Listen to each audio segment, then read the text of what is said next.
You need him to wake up. I don't know. When they're working on him, okay? Just relax.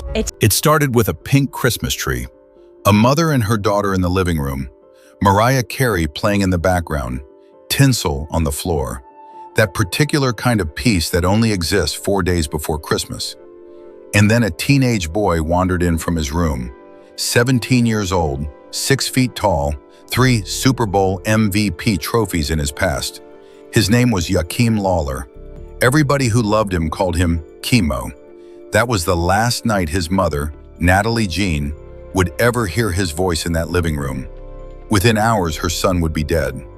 And the person who killed him? His girlfriend. And what she said in those final moments before the knife went in, what the cameras caught, is a detail that most coverage of this case buried. We're not burying it. Stay with me. Because this case is not what it looked like on the surface. And the 14 months that came after it are almost as disturbing as the night itself. Welcome to Caught in the Web True Crime Stories. Kindly support us by subscribing to this channel and turn the notification icon. Yahkeim Lollar grew up in Liberty City, a dense, proud, working-class neighborhood in Miami's Northwest. The kind of community the national media only notices when something goes wrong. But this neighborhood knew Kemo, and Kemo knew them. He was a junior at Miami Northwestern Senior High School, one of the most storied football programs in the entire state of Florida. By 15 years old, Kemo had already won 3 Super Bowl MVP awards in youth football. But here's what you need to understand about him. He didn't brag, not once. His father, Darvid Lollar, who Kemo called his hero and refused to let anyone else cut his hair, said it himself. He was the most humble. Kemo went to school and nobody knew nothing. He bragged on his daddy. Nobody could beat his daddy in basketball if you listened to Kemo. Off the field, Kemo was a straight-A student with a plan. He wanted to work in finance. He wanted to be a stockbroker. He was 17 years old and he already had a blueprint for his future. It was a Friday, December 20th, 2024, 4 days before Christmas. Kemo lived in an apartment complex on the 6100 block of Northwest 6th Court, 3rd floor parking garage, the kind of spot where kids hang out, where couples argue, where life happens in the margins. His girlfriend, or more accurately, his ex-girlfriend, was 17-year-old Jahara Malik. They had one of those on-again, off-again relationships that teenagers describe as love and adults often recognize as volatility. They'd break up, get back together, push, pull, repeat. By December 2024, they were in an off-again phase. Kemo had reportedly ended things, and by all accounts, Jahara was not handling that well. Surveillance cameras inside the apartment complex recorded what happened that night. At 10:34 p.m., Jahara arrives at the complex with a friend. They're laughing, carrying bags, just 2 teenage girls hanging out, nothing alarming. 7 minutes later, 10:41 p.m., another camera catches Jahara and Kemo together. He's wearing a hoodie. She seems playful. They walk into a stairwell and head upstairs. 16 minutes pass. At 10:57 p.m., Kemo comes back into frame, and then Jahara runs toward him. Her purse drops to the ground. She runs at him. About 2 minutes later, she walks back into frame alone. Her phone is in her hands. She dials 911. 6 minutes after that, police arrive. That's why he didn't wake up so he could tell y'all. Yeah, well, Because so he didn't. This is okay. He be having nights. We both having nights. Like when he come to my house, we just do that every time. We get in arguments. So what? So y'all okay? Wait, so you guys are getting arguments and you pull up? You on? I'm on. I'm on. Yeah. I mean, I already talked to her. Sorry. Yeah, I had the knife, but I was. Were you guys arguing before that? No, we was just over here fighting, and then So fight you So you guys are arguing? yes, and then well, we wasn't arguing. We was just like play fighting and stuff. And that's when he was making me mad, and that's when I had the knife right here, and then he ended up running to it. But I'm not thinking because he already knew I had it. He was trying to get it from me, but he ended up running to it. All right. Do you have an ID on you? No, I don't have you no have anything? idea. Do you know your social? Listen, My listen. last 4. You know your last 4? Okay. What? footage. Look, we're trying to figure what's going on. You know, like what's gonna happen. I just need him to wake up. I don't know. They're working on him. Okay, just relax. They're working on him. If he alive, then what? Huh? Where we go from there? We gotta take him to the hospital. Okay, and then what? And then we just go from there. When he wakes up, we talk to him and everything. Please, like.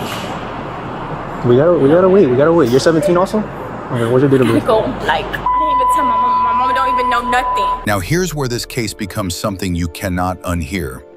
Those surveillance cameras didn't just record video, they recorded audio. When prosecutors played that footage in court, there was sound. And what was captured on that audio, confirmed on the stand by Miami Police Sergeant Juan Santos, was Kemo's voice. So who's the person in the hoodie? The victim. And who's the person in the tank top? The defendant. All right. So, at any point as you watched this particular footage, was there anything about this footage that led you to believe that the defendant was at any point afraid of the victim? No, ma'am. Did she appear to be in any type of distress? No, ma'am.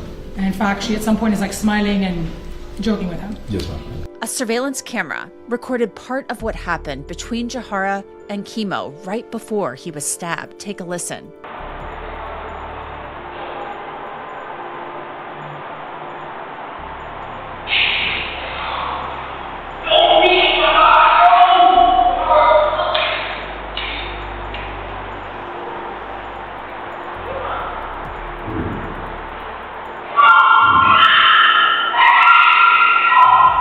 Was there anything that struck you about this particular video? Can you hear anything? Yes, ma'am.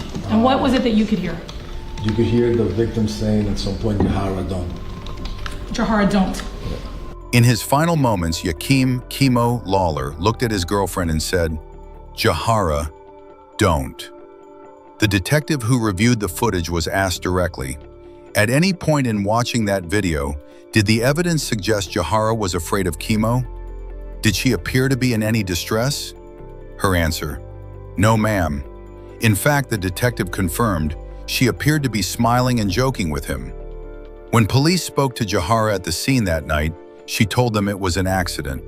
She said they were horseplaying. She said she had grabbed a knife instead of her pepper spray, that she brought it along for safety while riding a rideshare, that he ran into it. That was her story, horseplay that went wrong. But the medical examiner's report told a very different story. The blade was 4 inches long, a small kitchen knife, the kind you'd find in any home. But what it did to Kemo's body was described in court in terms that silenced the room. The knife pierced his hoodie, pierced his shirt, pierced skin, pierced tissue, pierced muscle. It fractured the 3rd rib on his left side, and then, 1 inch past that rib, it struck his heart. So she demonstrated for you how she was holding the knife. How high up was she holding it? She was just like this. Right here. Okay. And I'm gonna take this from you and ask that you stay there because we're gonna reenact it a bit. Where exactly is the stab wound of the victim? Excuse me. It's up higher in his chest. Okay. And so Towards the left. the victim is how tall? Do you recall? 5'10". 5'10". Okay. And the defendant was how tall? 5'6", 5'7". Okay. So they're about 3 inches apart. How tall are you? 6'2". Okay, I'm 5'6", I'm probably wearing 2 inches of heels, so that makes us maybe proportionate to them. So she says she's, correct me if I'm doing this right, she's holding it just like this. And does she tell you she's doing this, or does she tell you she has it here? Okay, and then what does she tell you happens to the victim while she's holding the knife? There was something with the door, the victim opened the door, and she bumped into it. And he bumps into her. Okay, so presuming that that's the case, does she say that the knife is here? Yes. And he bumps into her right here? Okay, is that consistent with the fact that the stab wound is actually up here? No. Okay, so it would have had to have been up here. Yes. 1 inch. That is all the distance there was between Kemo Lollar and the rest of his life. The medical examiner measured the wound depth at 3.976 inches, essentially the entire length of the blade. That is not a graze. That is not a slip. Judge Christine Hernandez, in her sentencing remarks, would later address this directly. The amount of force required to inflict that wound was not accidental.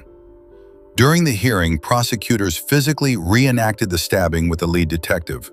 The wound was located high on Kemo's chest. Jahara is 5 feet 6 inches. Kemo was 5 feet 10 inches. Prosecutors demonstrated that for the knife, held the way Jahara described, to reach that location on his body, it would have had to be raised significantly upward, not the passive downward angle of someone caught off guard during horseplay. Upward, deliberate. Did you have an opportunity to review the medical examiner's report? I did. What did you learn in particular about the wound? The medical examiner described the wound to be 12 to 6, which means that's the angle that they used to describe the positioning.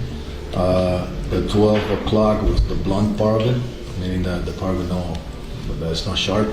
The 6 o'clock was a sharp one, so it was straight in the chest, a little bit to the left, and it was 10.1 centimeters in depth, which translates to 3.976 of the whole blade. Kemo was rushed to Jackson Memorial Hospital's Ryder Trauma Center. He died approximately 1 hour later. He was 17 years old. He had been singing with his family earlier that evening. Natalie Jean got a phone call that night, not from police, not from Jahara, from one of Kemo's classmates. Then a text. Jahara stabbed Kemo. She got to the scene. An officer found her and said, "Ms. Jean, I'm sorry to tell you, he didn't make it." Natalie Jean is not the kind of woman who sits down and waits. Within weeks of her son's death, she was outside the state attorney's office. She was in front of cameras. She was on Instagram. She brought surveillance footage to court herself. She's going to jail. She's going to pay for what she did to my son because he didn't want to be with her. Who gives her the right? She thinks she loves him more than me? I'm his mother. That's his father.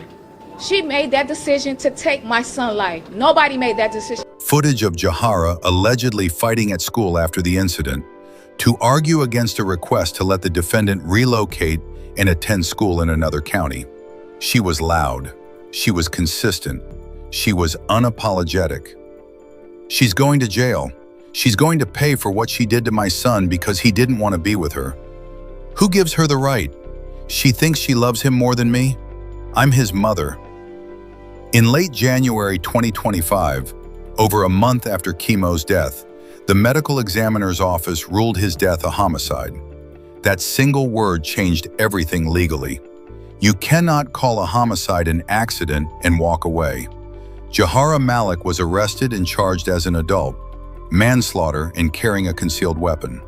She was 17. Adult charges, adult court, adult consequences. Her defense team argued for leniency throughout. She had no prior juvenile record. This was an accident, an unintended tragedy. But one fact could not be argued away.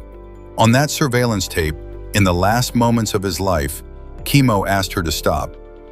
May 5th, 2026, 17 months after Kemo died. The Richard E. Gerstein Justice Building in downtown Miami. Dozens of Kemo's family members, classmates, and friends filled the courtroom. Many wore shirts with his photograph. They had been waiting for this day for a very long time. They were not going to spend it at home. The prosecution pushed for 20 years in prison and 10 years of probation. The defense asked for a youthful offender designation, which in Florida can dramatically reduce a sentence, and wanted Jahara placed a boot camp program, not state prison. Then the family spoke. Kemo's aunt stood up and told Jahara directly, "It will always be a fact that you are a murderer." His father spoke about defending his son, honoring him, about feeling the case had never been handled the way it deserved. Nothing makes sense right now at this point. You know what I'm saying? I want to talk about Kemo a little bit because he was the most humblest guy. Well respectable. Kemo was so humble. Kemo, I went to pick him up from Charles R. Drew Elementary one day, and his teacher say, "Hey," in PE, the PE teacher like, "Hey, the kid's super fast. He jumps super far, and he's super high, and he's just this super athlete." I'm like, "Kemo didn't tell you?" At this point, Kemo had won 3 Super Bowls, 3 Super Bowl MVP. Kemo go to school and nobody knows nothing.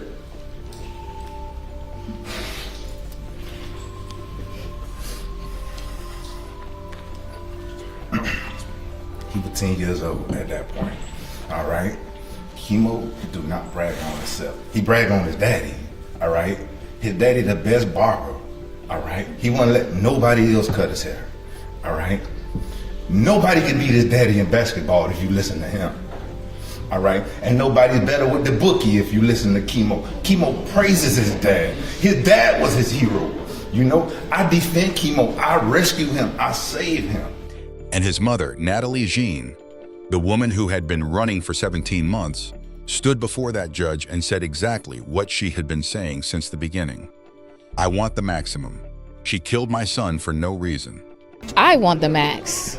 You know, that's what I want. A life for a life. You will meet my son one day and you'll remember him for the rest of your life. She took that away. The night of, it was a regular day in our house. We was putting up the Christmas tree, me and Treasure, my youngest. He came in the living room, the first thing he said, because he's always a jokester, "Pink tree, huh, Mom? Pink tree." I said, "Boy, you better ask your sister," which is my oldest, Tamia.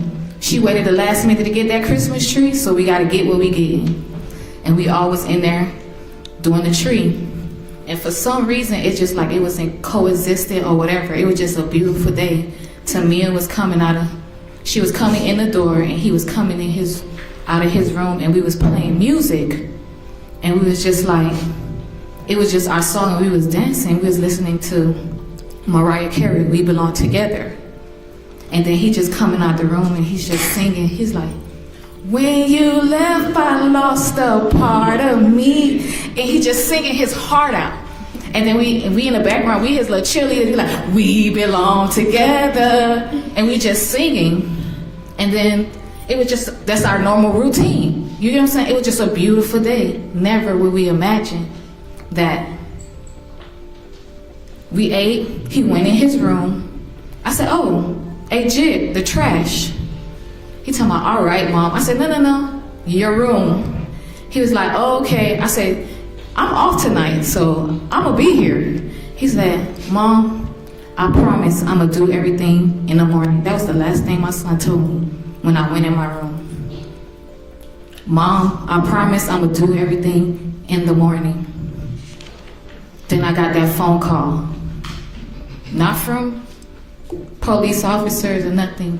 One of his classmates called me and said, "Mom, something happened to Kemo. You need to go to the hospital." Then somebody texted me, "Jahara stabbed Kemo."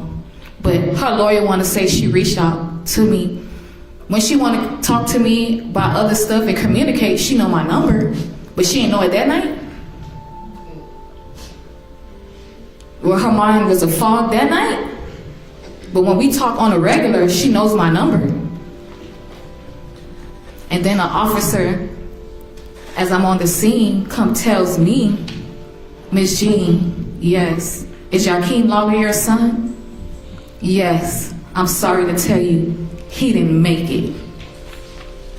While I'm just getting on the phone with my dad to explain to him what's going on, but I don't know what's going on. I turned into a little girl that night. Could you imagine calling out for your dad? I'm like, "Daddy! Daddy! Yo, tu es petit moi mourir." That's what I'm saying. I said, my child is dead. They told me they killed my child. Then Jahara Malik addressed the court.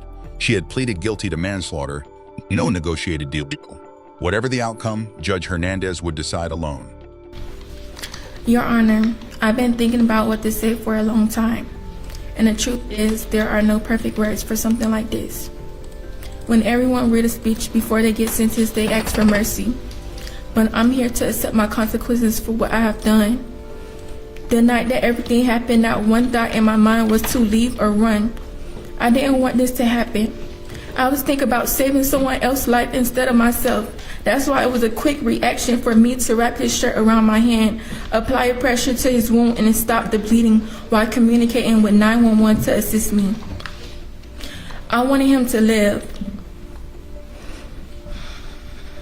I understand that trying to help does not undo the harm. I stayed because at the end of the day, I was at fault. I would rather live knowing I tried to help than live knowing I left him there when I could have possibly saved his life. I was reckless. That knife should have never been out, and because of that, a life was lost. I was wrong for what I did, and every day I sit and think about the damage I caused. The family wants me in prison, but I'm in my own prison for the rest of my life. I understand that I have to be very mindful when it comes down to this, to making decisions and being more, being more aware on choices that have consequences behind them. This situation forced me to sit with myself in a way I never had to before. I had to grow up fast. I had to reflect. I had to reflect on who I am and who I want to be. I know I can't change the past, but I can change how I am moving forward and become a better person than I was before. To his family, I know an apology cannot do anything for you all, but after that night, I tried numerous times to reach out. I wanted to call Miss Nat and his dad so bad just to tell y'all how sorry I am and beg for your forgiveness, but I couldn't legally. I love y'all son so much, and I never wanted this to happen to him. This was my best friend, my love, and someone I could vent to about any and everything. He was a good person and definitely should have been here. During the hearing, it also came out that Jahara had given inconsistent accounts of what happened that night, and detectives testified they had found evidence she had shown aggression toward Kemo before, making the defense's isolated incident argument significantly harder to sustain. Judge Christine Hernandez had listened to all of it, hours of testimony, grief and more grief. And then she spoke. I want to say first and foremost that this decision has weighted heavily on myself. I think the past couple of hours have shown this courtroom and whoever is watching that what occurred here was a tragedy, should not have happened, and no matter what this court does, it's not going to restore the loss that your family has gone through and what your family will continue to go through. And I want to recognize that loss. His life was taken way too soon, and the court recognizes the profound impact that loss has had. And I want to make sure I emphasize that. The court also recognizes that Ms. Malik, you are young. You are a young woman, but youth does not excuse what occurred that day. The law takes it into account and recognizes that it is your youth that affects your decision making and it affected your judgment. But your youth does not excuse the foreseeable consequences of the choices that you made. The defense has moved her downward departure based on the offense was committed in an unsophisticated manner and it was an isolated incident for which the defendant has shown remorse. The court will find that the defense has failed to prove by competent substantial evidence and by preponderance of the evidence that has been met.